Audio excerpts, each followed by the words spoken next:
Good afternoon. We're just letting people virtually migrate into the Zoom room and we'll get started. The pipeline into this room is a little bit small, so it takes a little bit of time to get folks in here.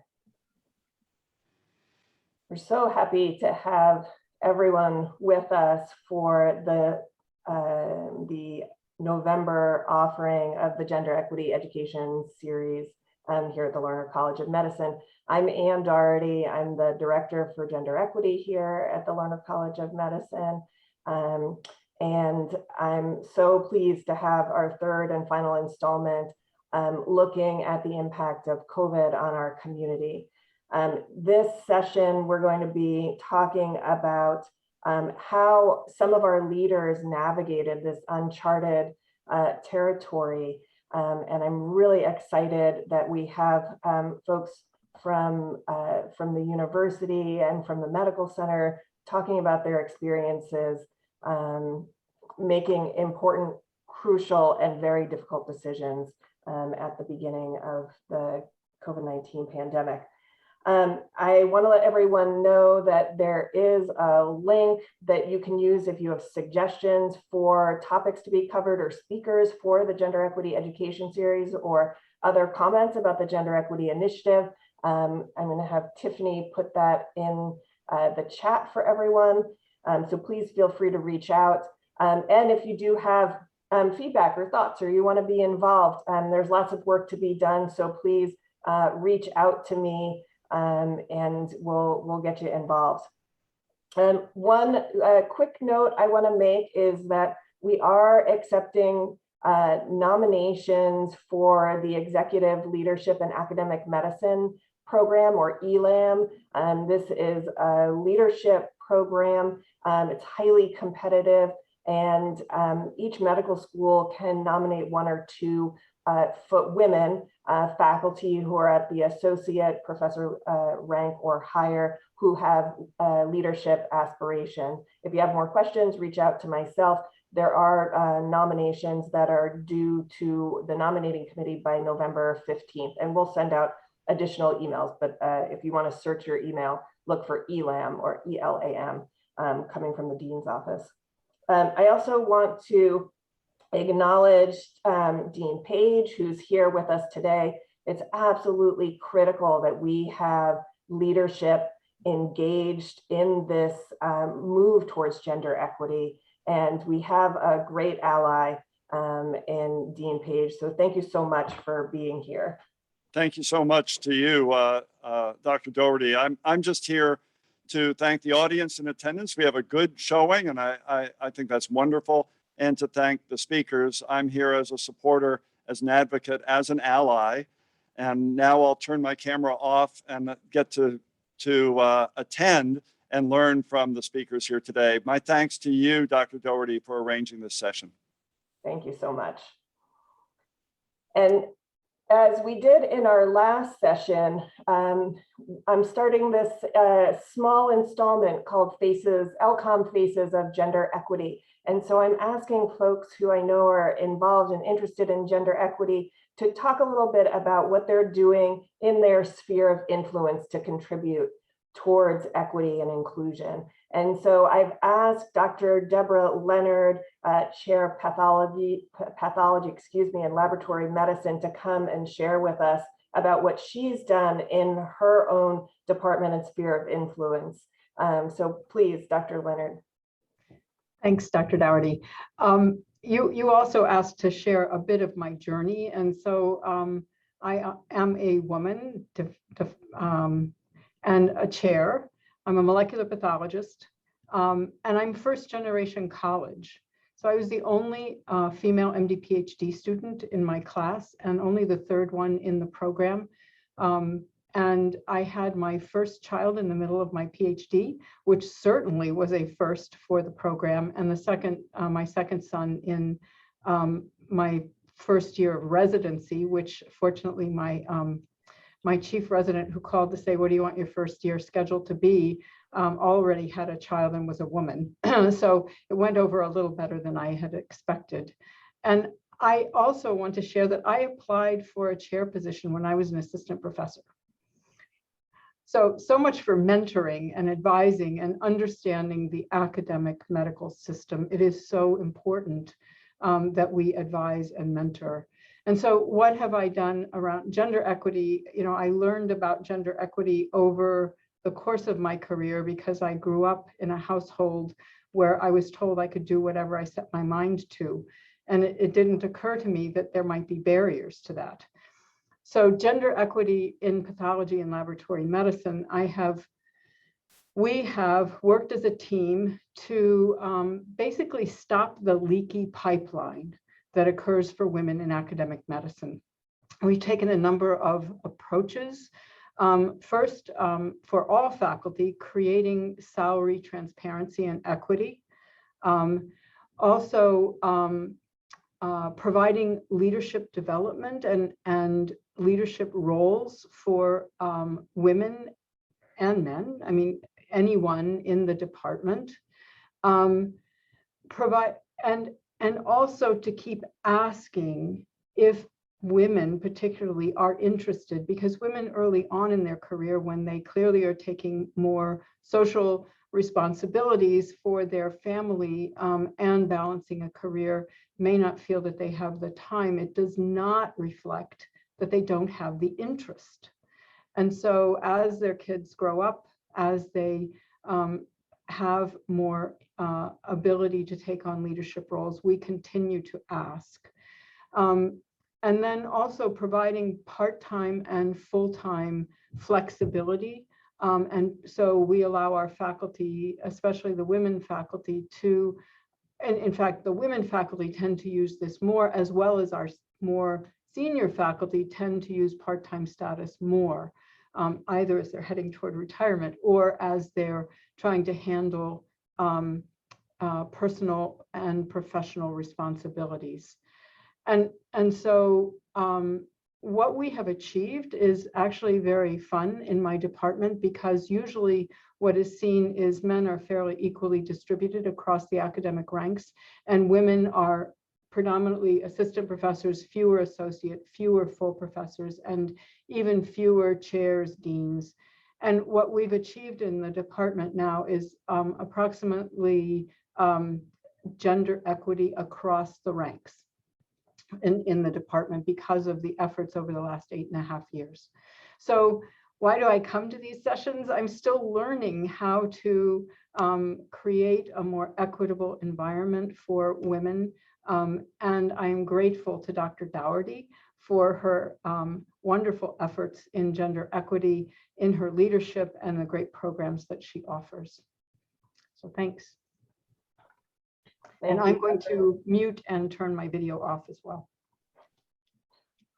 Perfect. Thank you, Dr. Leonard, for the work you do and for sharing it with the rest of the community. We really appreciate having you here. I'm now pleased to introduce our panel moderator for today, Jill Jemison. As many of you know, Jill Jemison is our Assistant Dean for Technology and the Chief Information Officer here at the Larner College of Medicine. And I'm so happy to have her moderate this discussion with fellow university and medical center leaders. So Jill Jemison, take it away. Thank you, Dr. Dougherty. And thank you to all the panelists who will get to know, meet in a few moments. This is going to be a dialogue among the three very influential and powerful female leaders at our academic medical center and at the university. I'm first going to ask each of them to introduce themselves, and as Dr. Leonard did, even share a little of their story if they'd like to. So why don't we start right away with Director Colston?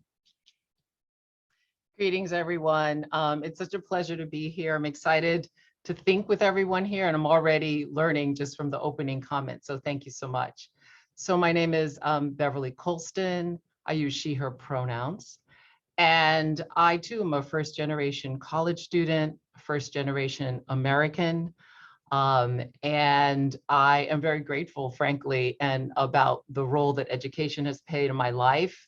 It's a thing where I tell students, I never imagined that I would be living in Vermont, like when I was your age, and here I am. So the places you'll go, the adventures, and the difference that you'll make as you go.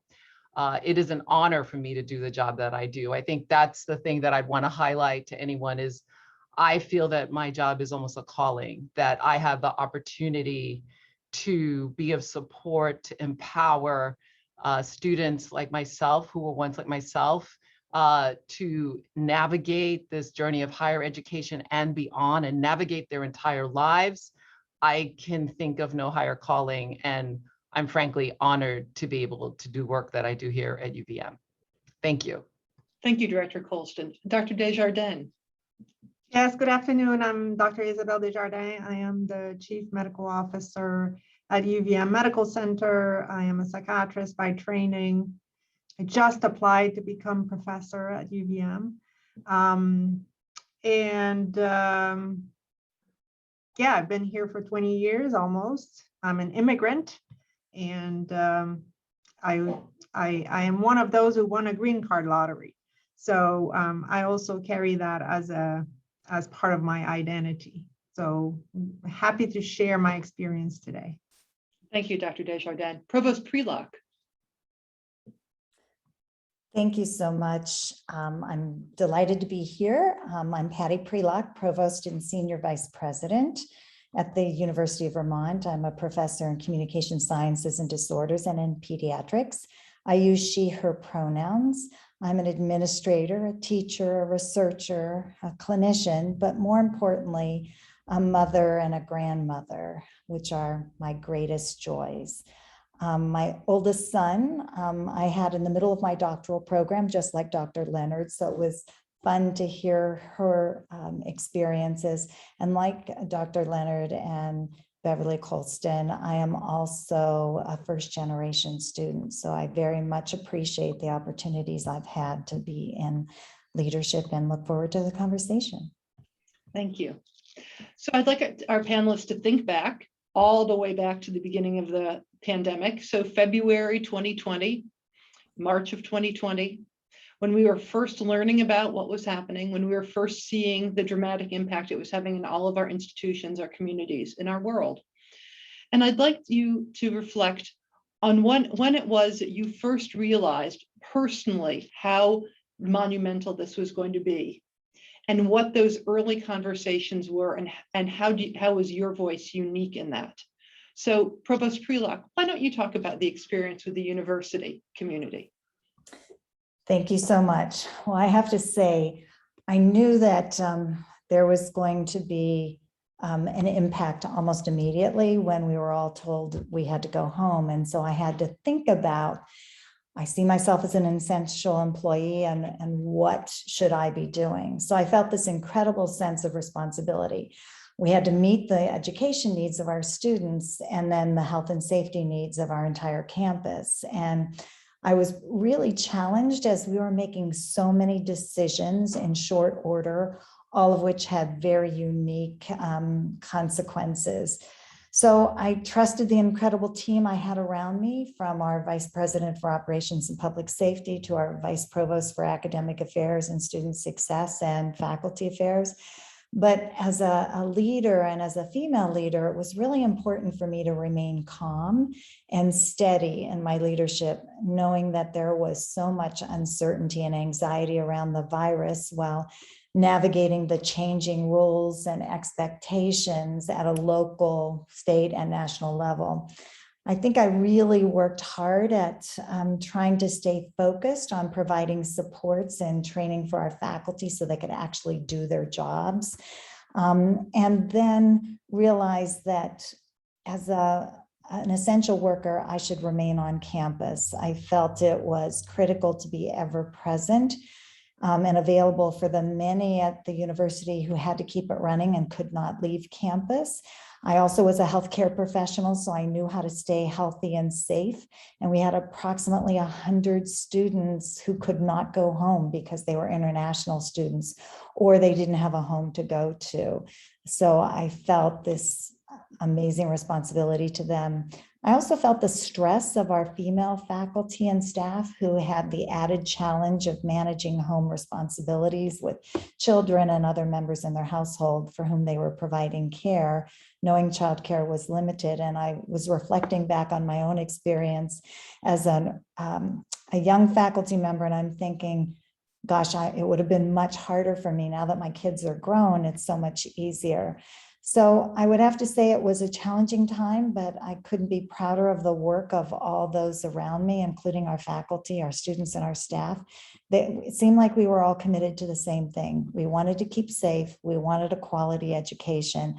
And as the leader, I had to remain calm, supportive, and have an empathetic view of all the added challenges that my faculty and staff were experiencing. Thank you, Provost Prelock. Dr. Desjardins, you had a unique situation in the medical environment where it shifted. It was getting ready for the coming crisis. Talk about what your experience at the table there was. Well, I wasn't calm, that's for sure. I remember, I mean, if you really want a candid experience behind the curtain, I was not calm at all. When I saw the beds in Central Park on CNN that night, my heart sunk, and I really told myself that we needed to pivot, and that we needed to think beyond what we consider imaginable. And that's the first thing I did the day after, when I came back to the hospital. I immediately thought, okay, we need to eliminate this command and control structure that is so classic of hospitals, where there is an incident commander that sees themselves as the ultimate decider. Intuitively, I knew that we were not going to be able, that this storm was not going to be manageable by having that kind of structure. So immediately I told the people I was working with, my team, to expand the team, to broaden the teams, to ensure succession planning with the expectation that whoever is in the role today might not be there in a month. They might be dead. Basically, that was the expectation. So you need to organize yourself so that there is sustainability over time in the roles and the functions. We don't know what's going to happen.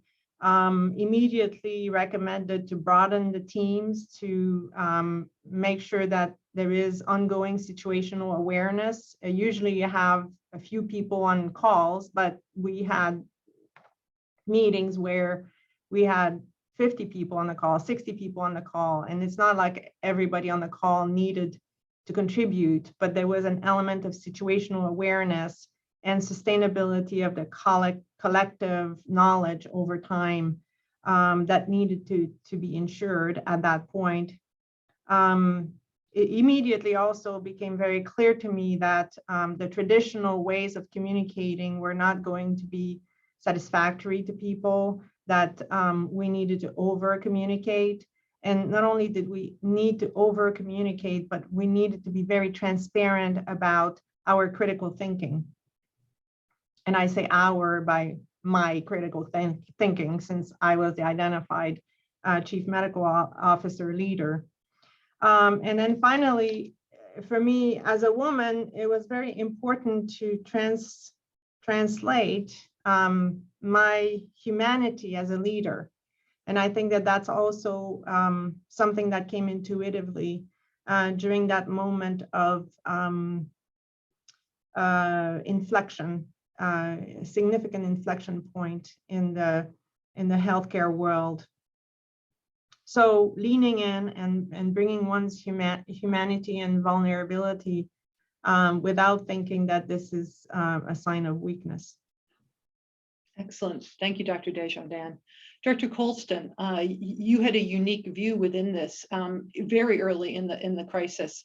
We saw that communities of color and marginalized communities were disproportionately affected. Provost Prelock mentioned students who couldn't leave campus because they didn't have a home to go back to, or couldn't leave the country. So from your perspective, at what point in the early days, what did you see, and how did you start to bring the messages of what you were seeing in your realm to the leadership conversations? Thank you for mentioning that, because there's no way that I can talk about the COVID crisis without certainly mentioning, issues of racial justice and racism, which definitely intersected with all of what we have to deal with in our lives at the center, as well as serving our constituents, our students. So that was a huge factor in the ways that we responded immediately. I recall when students learned that they weren't going to come back from spring break, and the panic basically that occurred for many students in terms of how are we going to deal with that. I mean, there were students who didn't have Wi-Fi at home, and they who didn't have access. There was, all the range of everything that you can imagine. We knew how difficult it was going to be for students to finish that first semester as a staff. And yeah, we certainly immediately felt that burden. But for me, the first thing to do in any crisis, which is clearly what this was that adage of, put your gas mask on first. Like, I knew that I had to personally get centered, even though I was afraid too. Of course, I felt fear by the unknown, but I knew that I had to find ways to get centered in order to play the role that I would hope to play with my team and with the institution. And so I turn to whatever those supports are for me, and everyone has different things that they do, but for me, spiritual support or, my friend, whatever, but really turn to that, places to talk, places to go to get myself centered. And what I tend to do in crisis, which may seem counterintuitive, but I slow down. As opposed to rushing and starting to act with desperation, I slow down so that I can think, so that I can really seek and receive information, which was critical at that time. There was a lot of information. It was like drinking water from a fire hose, and was difficult to discern what was really going on and what was true. But to wade through all of that, I had to slow down. And I do feel like anything that's countercultural in our responses takes a certain amount of courage, because it's often not modeled everywhere. And so to slow down, it just seems like when we had to pick up the pace, feels a little like, wow, what are you doing? But I knew that that would work for me, so that I could then operate from a place of some sort of calm, some level of calm, similar to what Provost Prelock was just saying. I wanted to be able to be that for my crew and for my team. I would also say that for me, the care of my team came first, before even our target group or our constituent group of students. As much as we were all involved and engaged and very concerned about students, I felt that my job as director was to make sure that my team got what they needed to do in order to then serve the students. And if they could be inspired, if I could allay some of their fears and I could empower them, I knew that our students would be well served by them. And so they were also my first target audience. And of course, a range of personalities, a range of needs, a range of issues, all that it takes to really sort of be a team lead and do that well, so that they could move forward in a way that gave the students then the best in this extremely challenging time. That was very challenging for me because I'm a high contact, very relational leader. And that was exactly what was taken from me. Like I could not do what I would normally do. And I had to find ways to learn different ways to be in touch with my team, to display, some of those skills that I do have in a whole different language, like remotely, and virtually, which is not the way that I want to do that. And of course, we were all forced to work in different ways. And for some people, that was an advantage. And for some of us, it wasn't. And I definitely, I've learned a lot about it. And that's there's some new tools in my toolkit out of great discomfort, but because I had to stretch and I had to learn ways to get to that. And I feel that my team definitely responded they were all stretching too. And I feel that we were able to really re-inspire each other and keep our creativity going and our passion to serve the students alive. Thank you. So I heard in all three of your responses, really how you brought in your skills as women, as communicators, as leaders. The leadership literature talks about authentic leadership. And one of the critiques of that for women is that they don't necessarily have that space to be authentic leaders, because we do tend to bring in emotional factors and transparency and teamwork and a variety of other things that aren't generally seen within that leadership paradigm.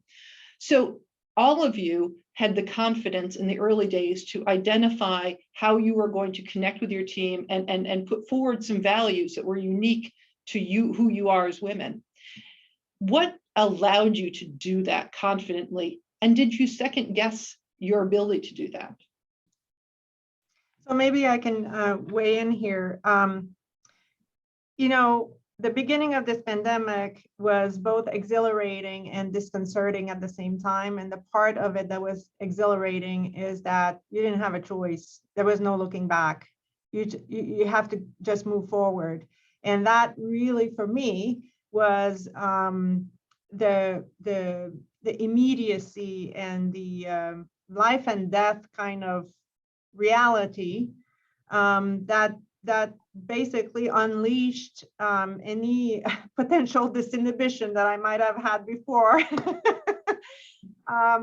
in kind of going all out and giving it all with who I am as a leader. And I think that part was absolutely exhilarating as a leader. It was what leadership was about. That is, if you become a leader, this is the situation that you want to find yourself in, where you just have to use your skills and lead in the way that you know how to, even in ways that you don't even know that you're capable of.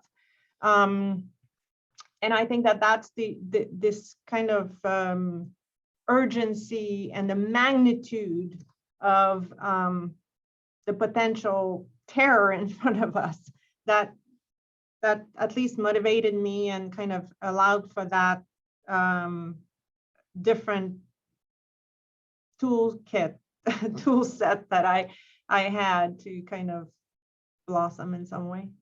Thank you. Provost Prelock? Yeah, it was so interesting to hear the comments of my other panelists, Dr. Colston and Dr. Desjardins. I think the concept of authentic leadership and how women are viewed actually was to our great advantage to be leaders during this time, because I think more than anything, we had to show our true self and show empathy and recognize that people are doing the best they can. And I really appreciated Dr. Colston's framework of, she sees herself as a relational leader, so do I. And I think that's the thing I missed the most during this entire pandemic. Like, I was so excited to see people. I missed hugs. I missed being able to have human contact. And so I had to figure out a different way, knowing this was going to be a long haul. How can I connect with people where they still feel cared about? But we have lots of activities to do, and we're doing it through a screen.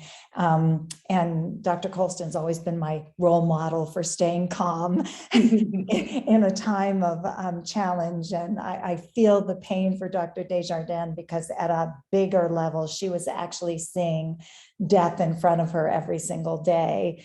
And so I think this period of time gave women leaders an opportunity to demonstrate the value add of authentic leadership.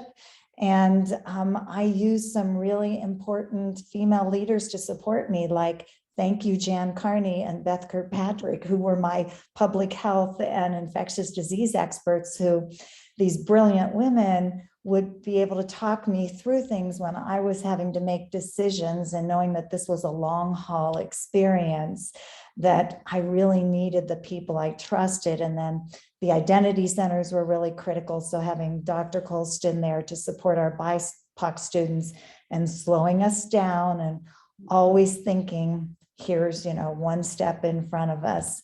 And I think, the pace was exhausting. And I found that I had to remind my people to take some time away, and they'd say, no, we can't because something's going to happen. And I said, you know what, we will get through this. And I always, I lost my mom during the pandemic, and but I remember my grandmothers who were born in 1895 and 1905. And they navigated the Spanish flu, smallpox, polio, World War I, World War II, the Korean War, the Great Depression, and the Civil Rights Movement.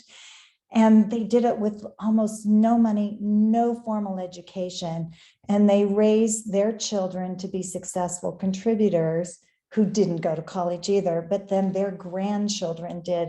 And I felt like, oh my goodness, if my grandmas could do this, as a female leader, I have to demonstrate and make them proud, and I can do this too. Director Colston, your thoughts? Yeah.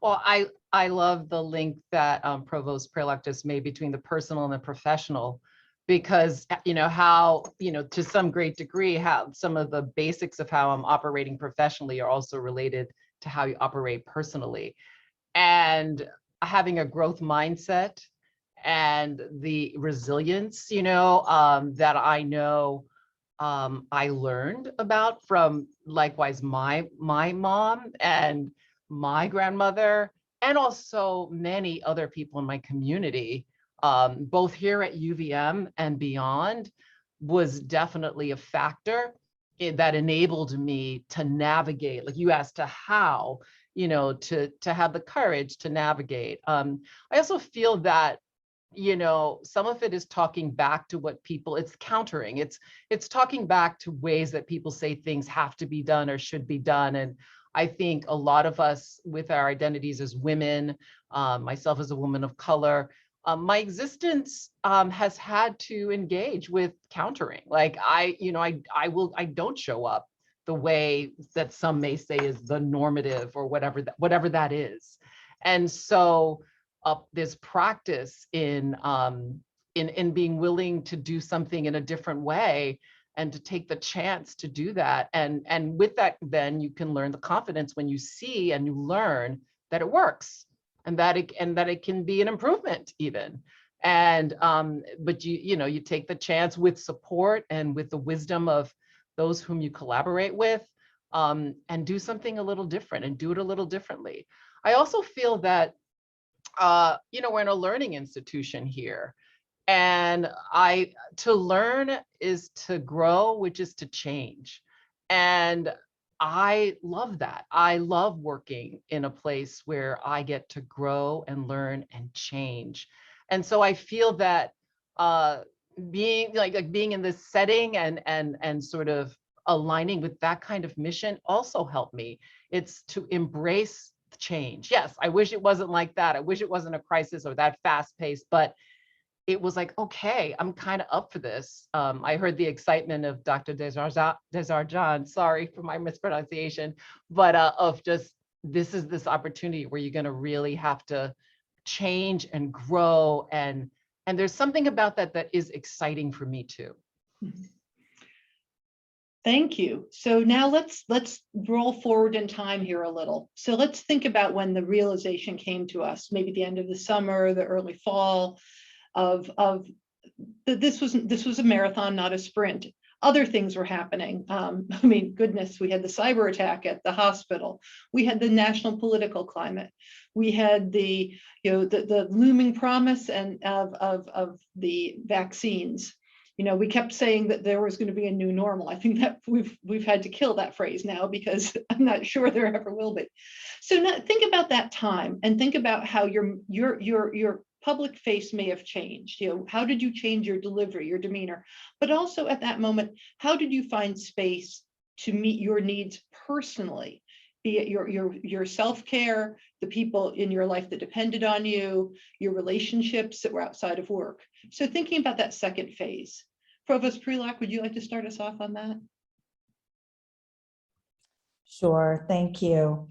Great question. You know, I realized this was going to be a long haul, and I had to figure out a way for ongoing engagement with key leaders on a daily basis. So I had these daily check-ins with the president and with Dr. Gary Durr, our Vice President for Operations and Public Safety. I had direct dial to Dr. Mark Levine, our Commissioner of Health, and my Vice Provost, to ensure I wasn't missing any area of the university.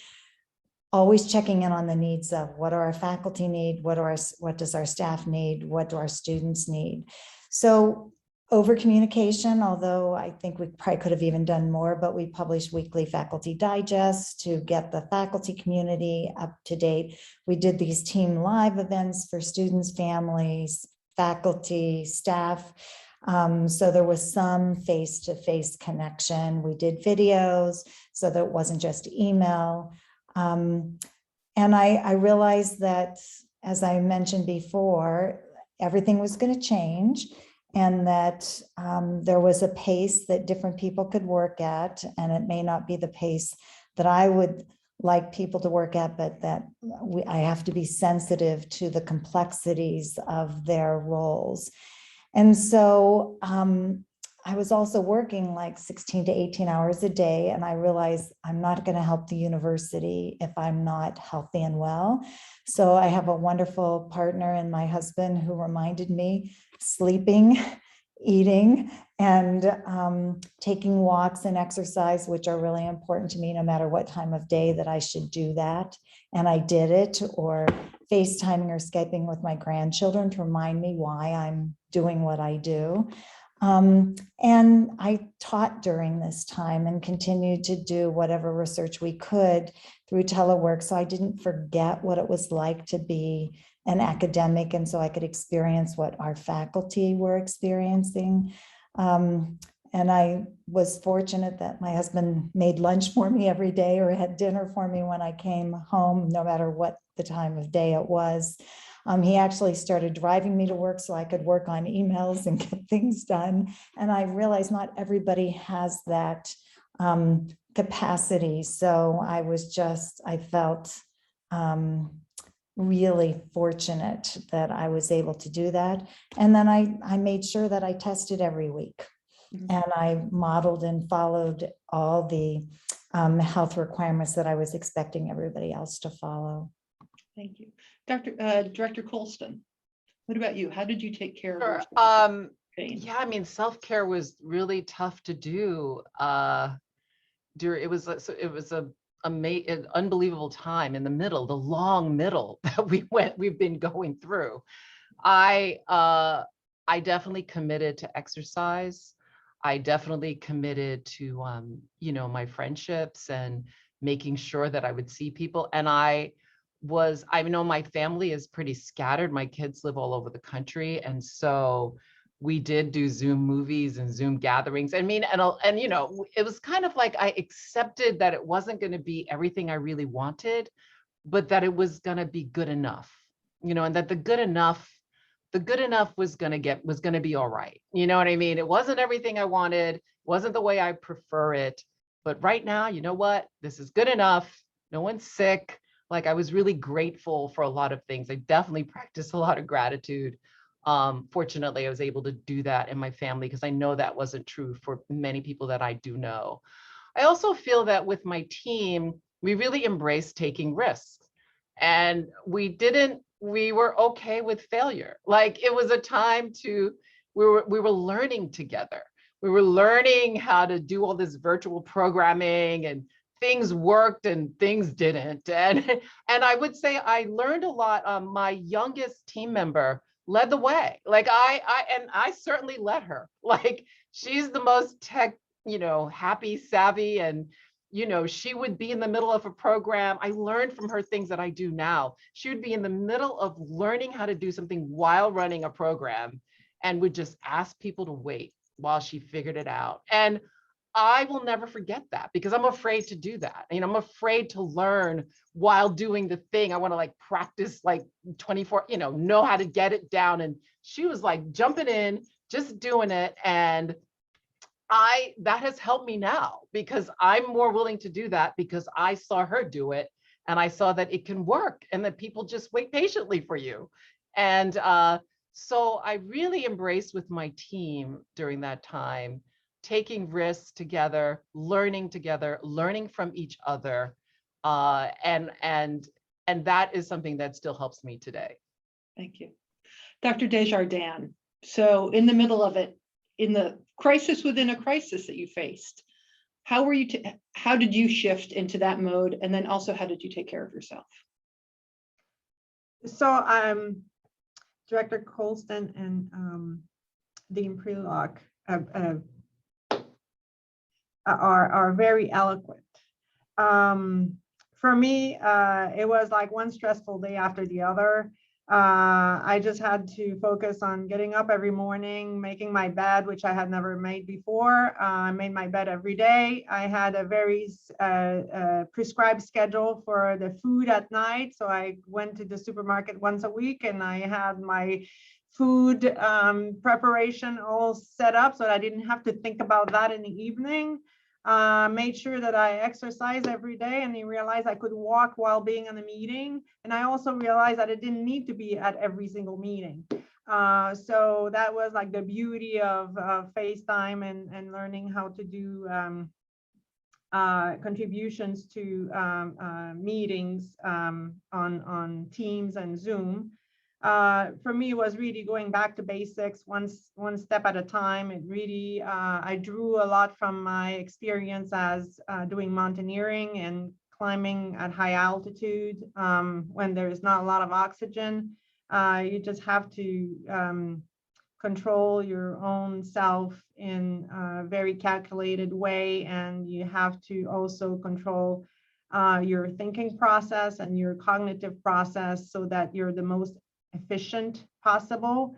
So that really led me to influence my team in identifying the areas that really have high impact, high risk, and are actionable, not losing time on anything else. Keep the risk assessment high and up in every decision making that I would be called to engage in. And reinforcing with my team the importance of redundancy in roles and functions, so that we're not essential to our roles and functions, but that the roles and functions are essentials to the organization. So making sure that everybody's roles and functions could be fulfilled regardless of whether one individual is there or not.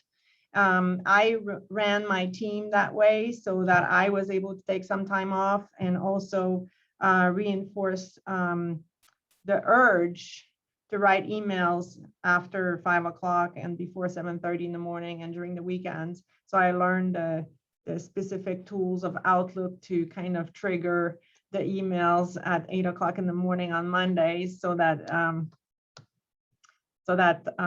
it didn't really put an undue burden on my colleagues. Excellent. All right, let's keep moving on the timeline here. So there was a kind of a moment of hope, or a moment of breath in the spring, when we thought maybe this was going to look different, but it also gave us all a time when we were regrouping. So thinking of that time as we do in the spring, was there a moment looking back at that moment where you regretted something? You saw a missed opportunity, a moment that you would have liked to take back, small or large, something that you wished you had done? Director Colston, why don't we start with you? Sure. Something I wish.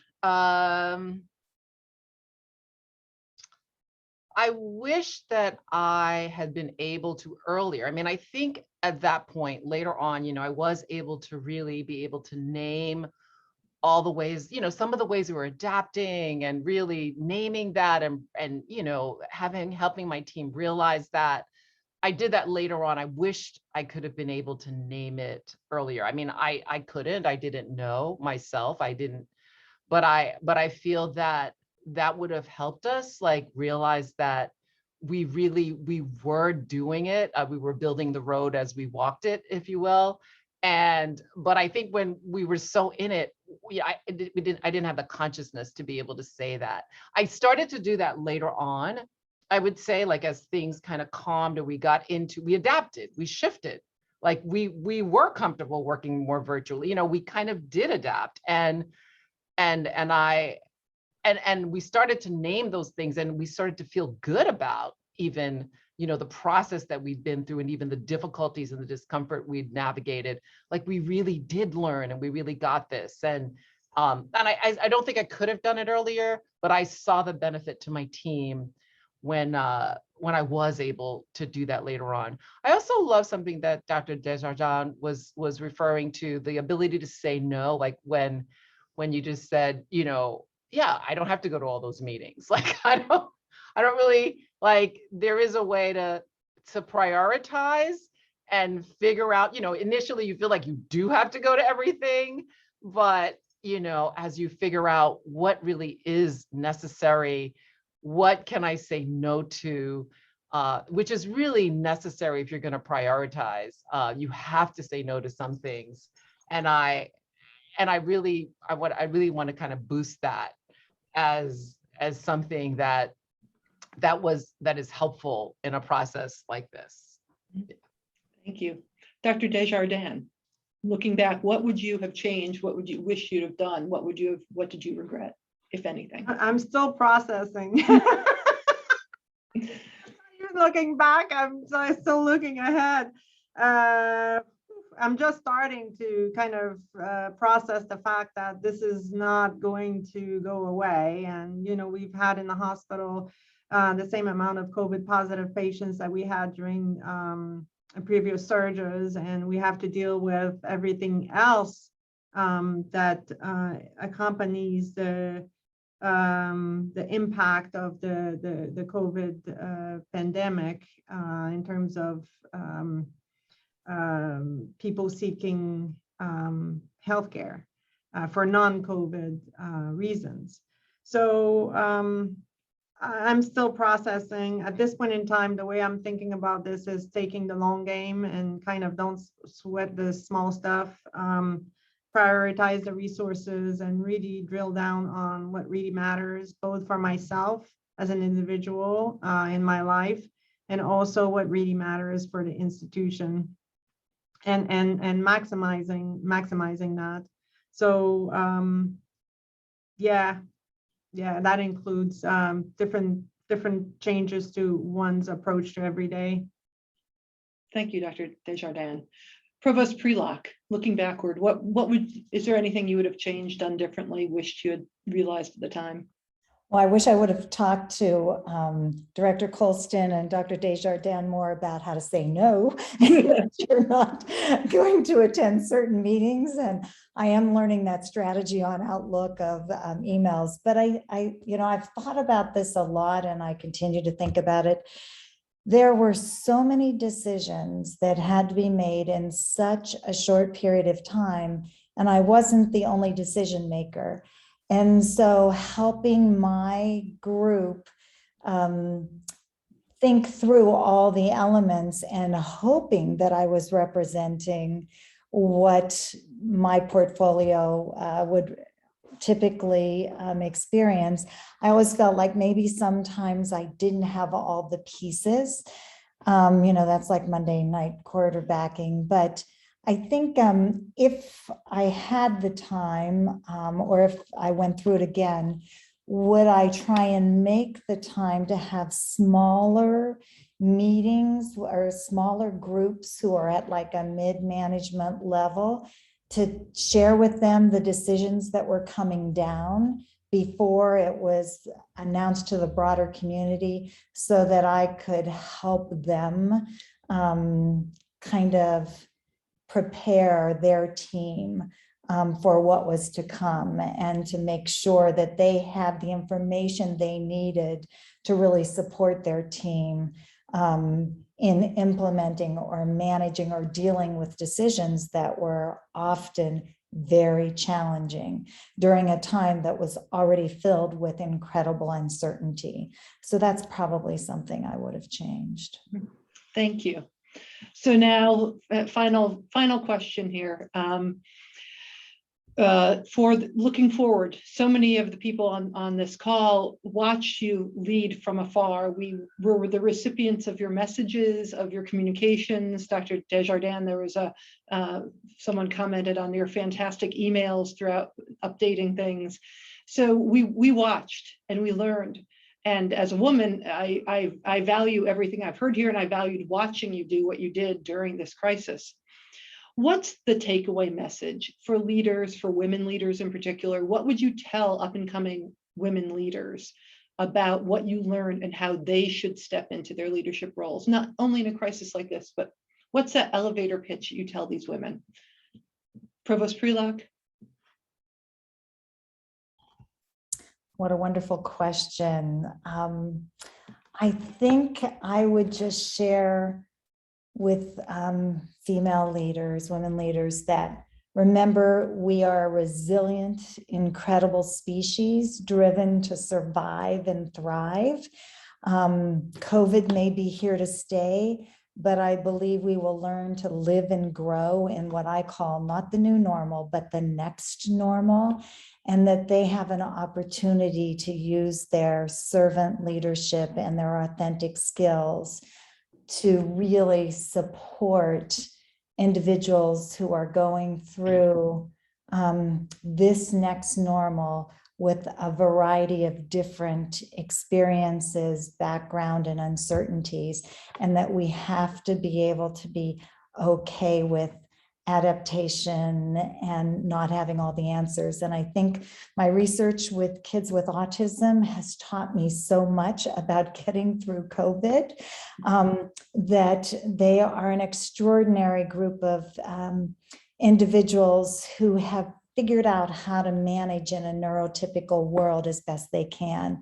And if they can do that, then we as leaders can model just being resilient and adaptable leaders who care about the people they lead. Thank you. Director Colston?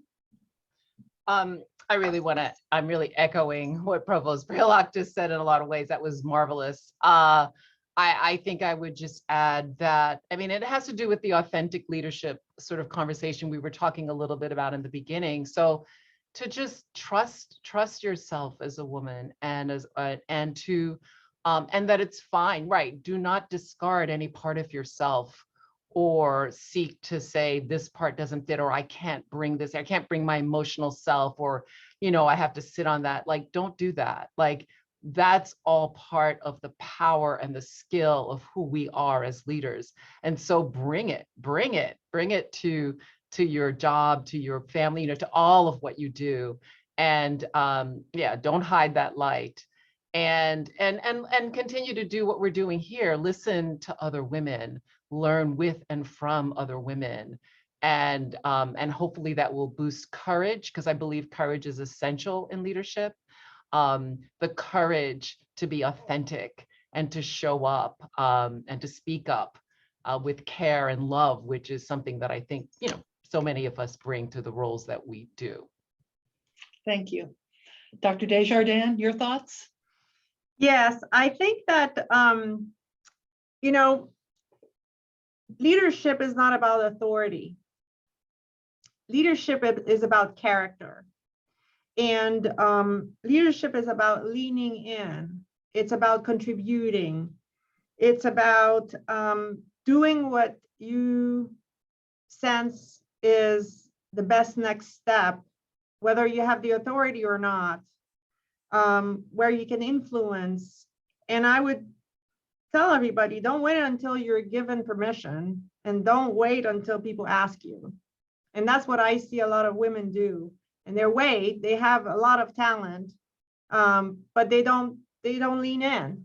And the biggest example where I've learned a lot is exactly those messages that you were referring to. I totally went rogue on that. The style of communication, I'm not a communication specialist.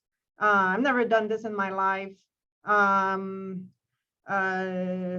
the type and the style of communication that was so transparent and did not present everything all wrapped up with the bow on top. It was not the institutional approach. And I went rogue, but I took the risk.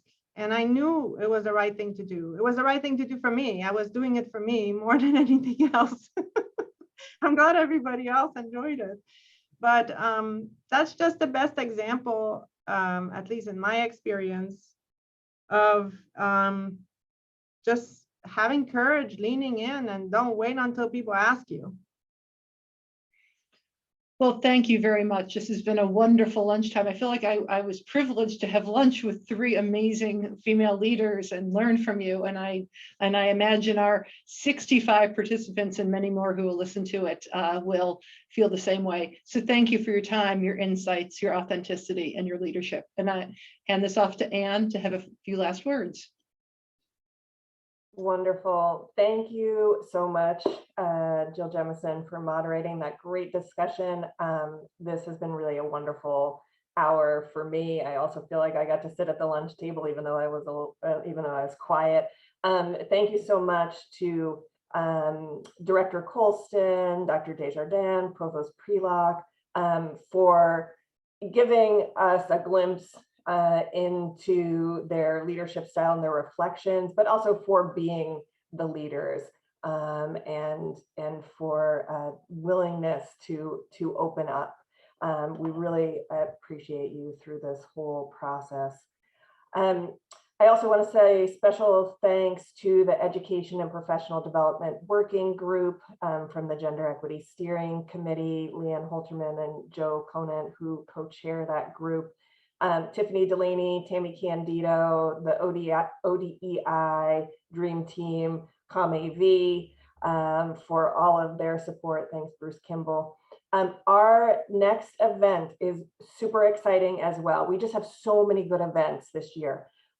December 8th, Dr. Molly Carnes from University of Wisconsin is going to give a talk called Bias is a Habit That Can Be Broken. And this is based on her NIH funded research on mitigating bias. So she has a program that is proven to effectively break bias. It's going to be really exciting.